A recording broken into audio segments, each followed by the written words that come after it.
મહાદેવ મિત્રો, કેમ છો બધાએ? મજામાં જશો? અમે પણ મજામાં છીએ. મહાદેવ બધાને હાજર નરવા રાખી પ્રાર્થના કરવી છીએ. તો આજે દિવસો છે એટલે કે દિશામાના વ્રત છે, એટલે અમે આમાં બગીચામાં ફૂલો લેવા આવ્યા છીએ અને દિશામાની મૂર્તિ સ્થાપના કરવાની છે. તો આજે છે ગુરુવાર, તો અમે ગુરુ બાપુના દર્શન કરવાના છીએ. તો ચાલો આપણે વિડીયોમાં આગળ કન્ટિન્યુ બના રહીજો.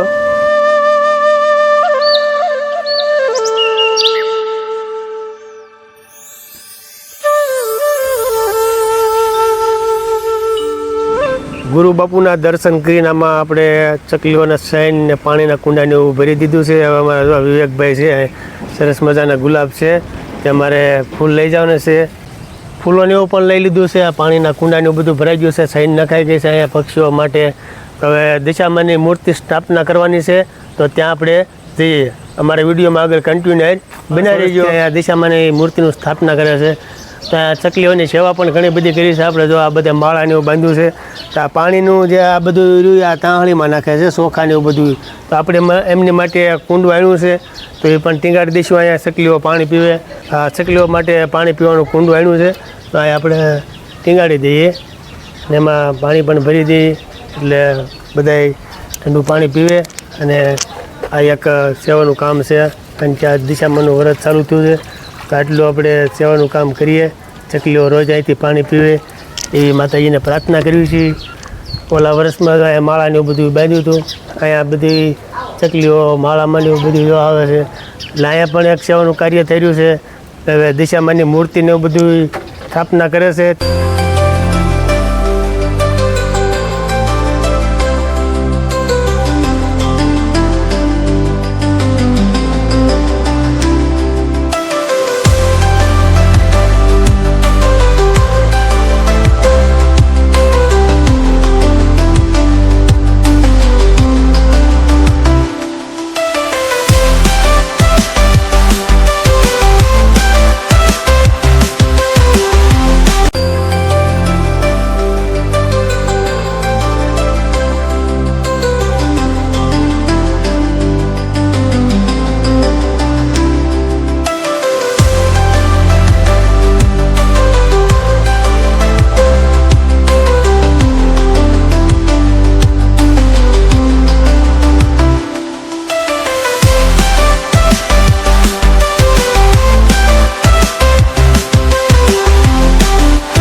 બધાએ બહેનોએ પૂજા કરી છે, આપણે પણ ફૂલોને એવું બધું ચડાવ્યું છે, માતાજીની સ્થાપના થઈ ગઈ છે.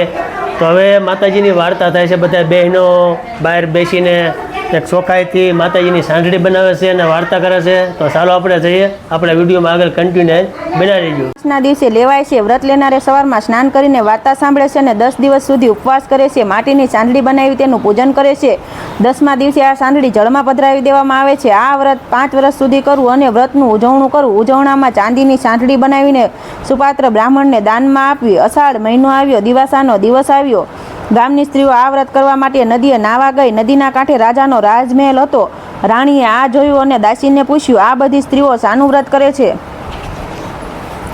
રાણીબા, આ બધી સ્ત્રીઓ દશામાનું વ્રત કરે છે. 10 સૂતરના તાતણા લે છે અને 10 ગાંઠો વાળે છે. પછી દોરાને કંકુ લગાડે છે. આ વ્રત કરવાથી 100 લાભ થાય. આ વ્રત કરવાથી નિર્ધનને ધન મળે, સંતાન સુખ મળે. રાણીએ આ વ્રત કરવાનો વિચાર કર્યો, પણ તેને રાજાએ પૂછ્યું, પણ રાજાએ ના પાડી, કારણ કે તેમને કોઈ ખોટ ન હતી. રાજાના અભિમાન ભર્યા શબ્દો સાંભળી રાણી રિસાઈને સૂઈ ગયા. એ જ રાતે ગામમાં દિશામાં ફરવા નીકળ્યા. આખી રાત આખા નગરમાં ફરી વળ્યા. વહેલી સવારે આખા નગરમાં અંધા સુધી ફેલાઈ ગઈ. ભંડાર ખાલી થઈ ગયો, કોઠાર પણ ખાલી થઈ ગયો. રાજાની પ્રજા પણ ચીથરે હાલ થઈ ગઈ. રાજા રાણી તો હાથે પગે ચાલી નીકળ્યા. ચાલતા ચાલતાઓ ગામના પાદરમાં આવેલા રાજના બગીચામાં ગયા, પણ એક જ રાતમાં આખો બગીચો સુકાઈને ઝાખરું જેવો બની ગયો હતો. રાજા રાણી ત્યાંથી પણ ચાલી નીકળ્યા. સાથે બંને કુંવરો પણ હતા. ચાલતા ચાલતા તેઓ રાણીની બહેનપણીને ઘરે આવ્યા. ત્યારે બંને કુંવરોને ભૂખ લાગી હતી. રાણીએ બહેનપણી પાસે ખાવાનું માંગ્યું, એટલે તેણે ખીજાઈને કહ્યું, જ્યારે રાન ભિખારણ, તને ખાવાનું માંગતા શરમ નથી આવતી? આવા વેણ સાંભળી તેઓ આગળ વધ્યા. રસ્તામાં વાવ આવી. બંને કુંવરોને તરસ લાગી એટલે તેઓ વાવ પાસે પાણી પીવા ગયા. ત્યાં દશામાએ તેમને વાવમાં ખેંચી લીધા. રાજા રાણી કલ્પના કરતાં કરતાં આગળ વધવા લાગ્યા. રસ્તામાં રાજાની બહેનનું ગામ આવ્યું. ત્યાં તેઓ ગયા. રાજાએ પોતાની બહેનને સમાચાર મોકલાવ્યા, એટલે બહેનને લાગ્યું કે જરૂર મારા ભાઈને કાંઈ દુઃખ પડ્યું હશે, નહીંતર હાથી ઘોડાને રથ વગર તો આવે જ નહીં. આમ વિચારી બહેને સુખડી બનાવી. માટલીમાં સુખડી તથા સાવ સોનાનું સાંકળું મૂકી પોતાના ભાઈને મોકલાવ્યું.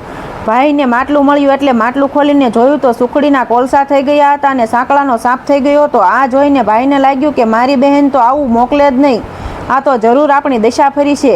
રાજાએ એક ચીબડું લીધું. ચીબડું લઈને તેઓ ચાલતા ચાલતા જતા હતા. ત્યાં એક નગરના સિપાહીઓ આવી ચડ્યા. તેઓએ રાજાના ખોવાઈ ગયેલા કુંવરને શોધતા હતા. આથી ચીબડાની સામે નજર પડતા ચીબડું રાજકુંવરનું માથું બની ગયું હતું. આથી સિપાહીઓને લાગ્યું કે આ લોકોએ જ રાજાના કુંવરને મારી નાખ્યો છે, એટલે તેમને પકડીને કેદખાનામાં નાખી દીધા અને પૂરી દીધા. એવામાં અષાઢ મહિનો આવ્યો અને દિવાસાનો દિવસ આવ્યો. એટલે રાણીએ વિચાર્યું કે દશામાનું અપમાન કર્યું છે, એટલે આપણી આવી દશા થઈ છે. આથી રાણીએ કારવાસામાં દશામાનું વ્રત કર્યું અને નકોરડા ઉપવાસ કર્યા અને 10મે દિવસે માટીની સાંઢળીની પૂજા કરી. આથી એ નગરના રાજાના સ્વપ્નમાં દશામાએ આવીને કહ્યું કે રાજા રાણીને વગર વાકે કારવાસામાં પૂર્યા છે, તો છોડી મૂકજે. તારો કુંવર સવારે ઘેર આવી જશે. અને ખરેખર એવું બન્યું. રાજા રાણીને કારવાસામાંથી છોડી મૂક્યા. ચાલતા ચાલતા તેઓ પાછા આવ્યા અને પોતાની બહેનના નગરમાં આવ્યા. ત્યાં આવીને માટલીમાં જોયું તો ખાવા જેવી સુખડી બની ગઈ હતી અને સાપ હતો તે સોનાનું સાંકળું બની ગયો હતો. સુખડી અને પેલું સાંકળું લઈને તેઓ વાવ પાસે આવ્યા. ત્યાં દિશામાં તેમના બંને કુંવરોને લઈને તેમની રાહ જોઈ બેઠા હતા. રાજા રાણી આવ્યા એટલે તેમના કુંવર તેમને સોંપી દીધા અને કહ્યું, હવે તમારી વળતી દશા થઈ છે, તો વ્રતનો મહિમા સમજો અને રાજ્ય સંભાળી લ્યો. રાજા રાણી પોતાના રાજ્યમાં પાછા આવી ગયા. રાજ્યમાં હતું તેવું સુખ થઈ ગયું. રાજાએ રાણીને વ્રત પૂરું કરવા કહ્યું અને વ્રત પૂરું કરીને તેનું ઉજવણું કર્યું. એ દિશામાં તમે જેવા રાજા રાણીને ફળ્યા તેવા વ્રત કરનાર સૌને ફળજો. બોલો દિશામાંની જય.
દશામાં દર્શન દેવાને આવો મારી તમે વાંધી અને કારણ બંધાવો દશામાં દર્શન દેવાને આવો મારી તમે વાંધી અને કારણ બંધાવો દશામાં દર્શન દેવાને આવો મારી તમે વાંધી અને કારણ બંધાવો દશામાં દર્શન દેવાને આવો મારી તો થાળ ભરી પૂંજા બોલાવી મારી હું તો તારા ભરી પૂંજા બોલાવી મારી તો થાળ ભરી પૂંજા બોલાવી મારી હું તો તારા ભરી પૂંજા બોલાવી મારી મારે 10 દિવસ નવરાત્ર દશામાં દર્શન